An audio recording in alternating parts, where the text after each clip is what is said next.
Because this is probably your 1 millionth interview, what are you bored of having to answer? Honestly, anything from you is not boring. All right, we're Good done answer. here. Fifth Olympics, buddy. 5-timer. Can you believe that? Like, what even emotion comes to your body when I say that? Very special, honestly. Even from my first time wearing the maple leaf to now, maybe fifth, it's quite crazy to think that times fly like that. It's very special. We all started with a dream. The little girls in Beauce dreaming about being part of the national team, and here we are. 5 times, it's kind of crazy. And how is the little girl from Beauce's body doing? How are you holding up? The body's going. The body's doing well. The mental is doing well. I'm still enjoying it a lot. I'm loving it. And honestly, the day I'm going to walk into a rink and not smile and not enjoying it, that's when maybe I should hang those skates. But for now, honestly, I'm having the most fun. I'm enjoying it and just living it.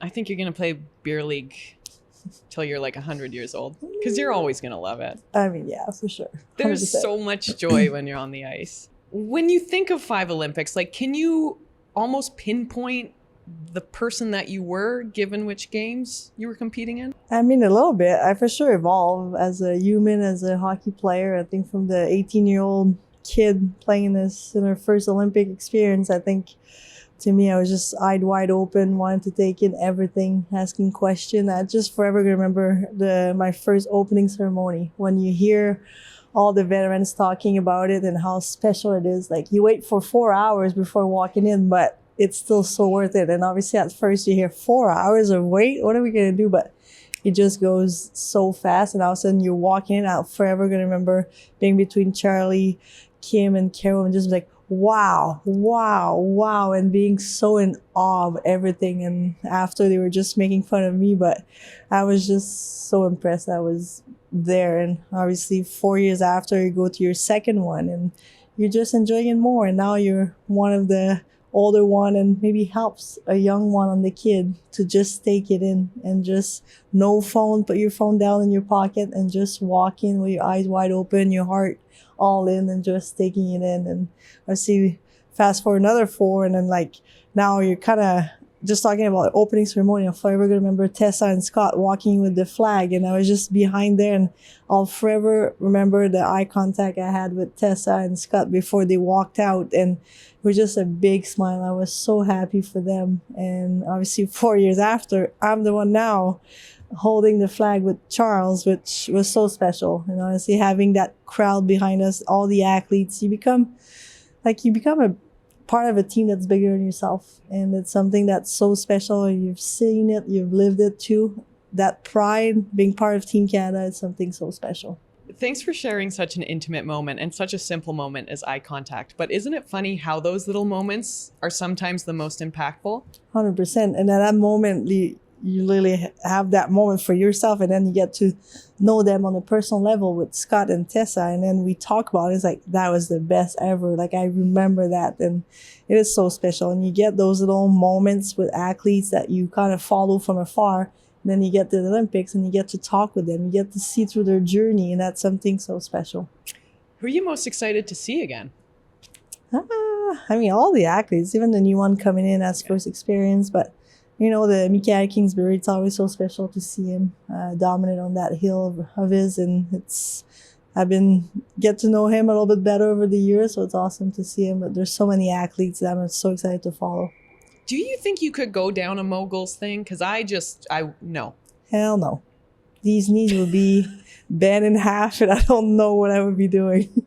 Okay, so your second career is not becoming a skier. No. It's going to be really exciting. You get to go with, of course, your wife, Laura. What is she most looking forward to? I think to enjoying it. It's funny, like we're just talking a little bit about it, where even for her journey was through ups and downs, and like didn't have it necessarily easy, but seeing back in 2021 where she was healthy scratch at the World Championship, and then she made the Olympic pick in 2022, and obviously as you've seen, her role has changed also. in a better way, but she took it year after year, putting her head down and go to work, wanting to make a difference. And she's excited. We both know how privileged we are to be able to enjoy that together and go through this process all together. What aspect of her game do you think is better than yours? I think how fast she goes. That's something a good answer, that's actually. very She's impressive, very fast. And honestly, our one-timer, that's very scary. Very scary. Yeah. Has she put some holes in the garage or what? No, not yet, because she always aims for the goal, right? You've had the privilege of winning 3 golds, 1 silver. What's been the biggest lesson that you've taken out of that trophy case?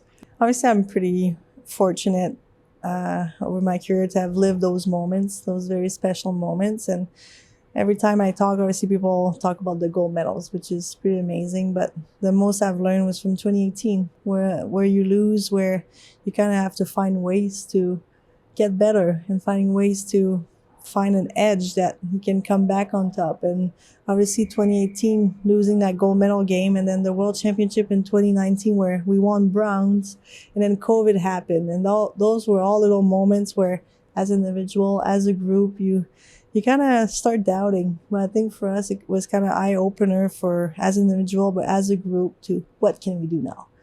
We are in our kitchen, we're on Zoom all the time. How can we get better that when 2022 happens, we're ready to go?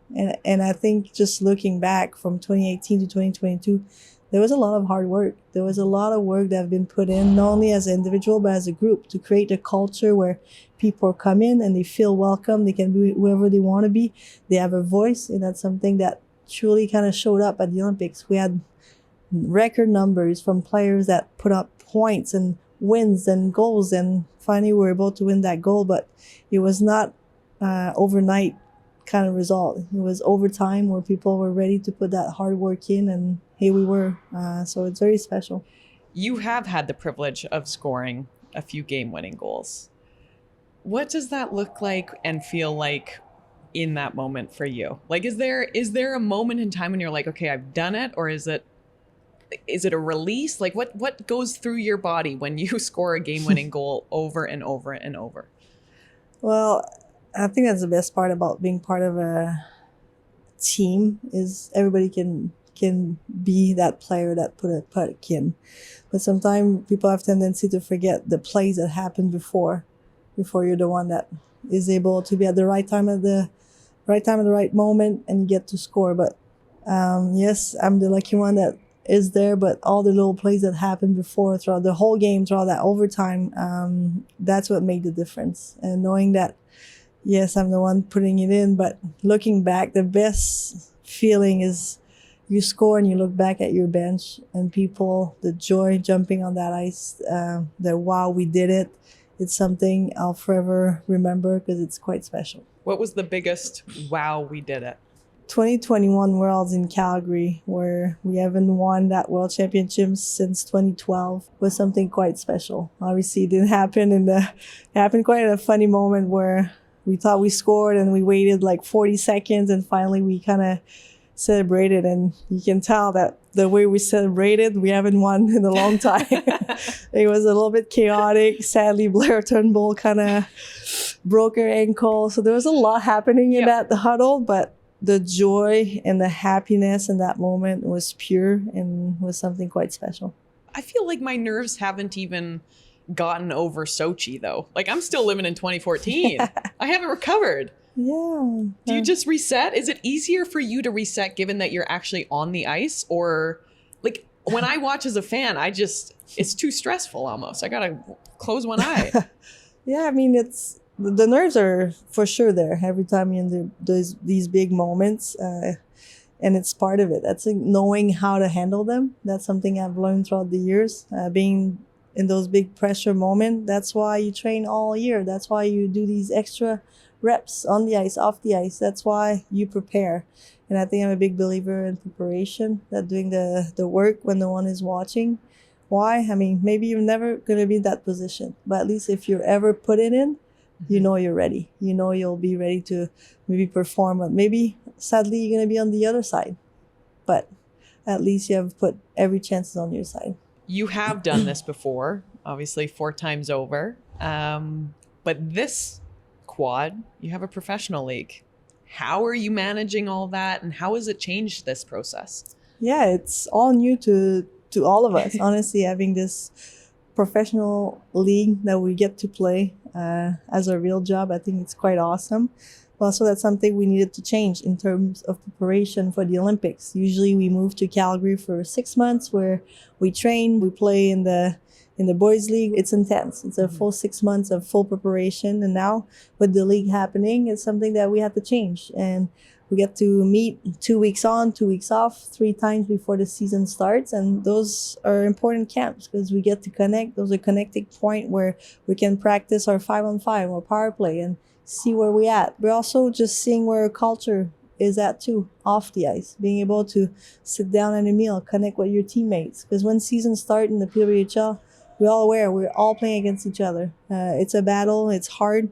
But again, it doesn't matter if we play against each other. Knowing that we push each other to be ready when February comes is something that's super important. How are you the leader of the national team though, but then you're competing against your teammates as well? What if someone gives you a cheap shot? Are you like, yo, don't do that? What? I would be yapping on the ice all the time. We do yap at each other. That's something that's for sure happening. But we're all so competitive. And I think that's something we just got to take. At the beginning, it was an adjustment. Oh boy, really? Emma Malte, is she going to do that, really? But I think you learn over the years, it's only for the best of each other. Pushing, chirping, both want to win. Both going to do anything they can to make sure that they win. And that's how you get better as a group, as an individual. And I think we've learned to now, we play against each other a couple of weeks after we meet for camp. We just laugh about it and we have a good time. It's really cool to see the victoire and just how, Montreal's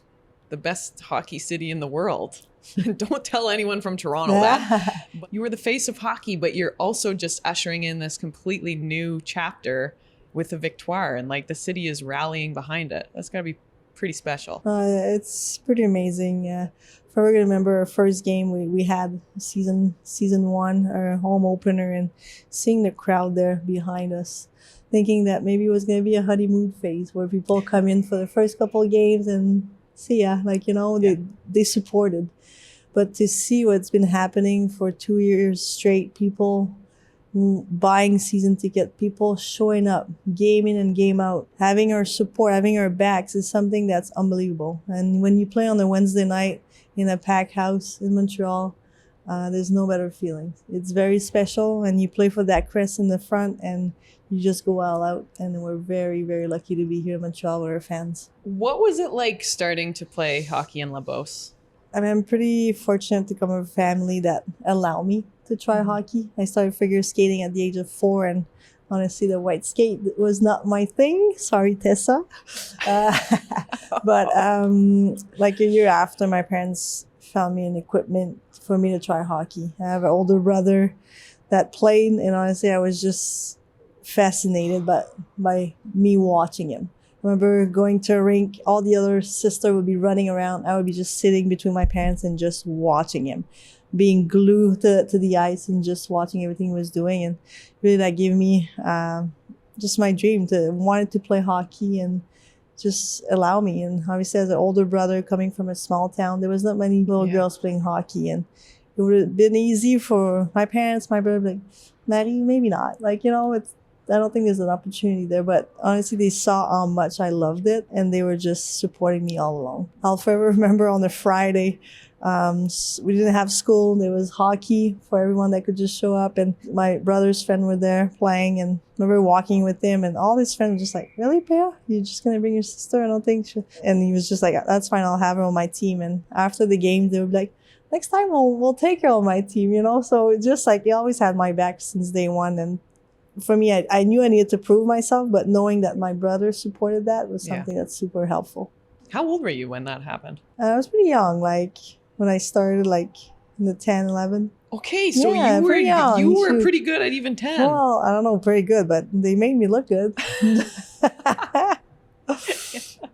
They made you look good. You probably were just good. You've been an RBC Olympian for at least 15 minutes, too, for a few years. It's been pretty special just to see their support too and how everything is unfolded. 100%. I think big part of the RBC Olympian program is it's cool. You get to know other athletes. You go for weekends. You learn about the RPC program. You're part of that family and something that's super proud of. And also the RBC training ground that allows also little athletes to try other sports and see them maybe compete in other stuff. So that's pretty cool to see.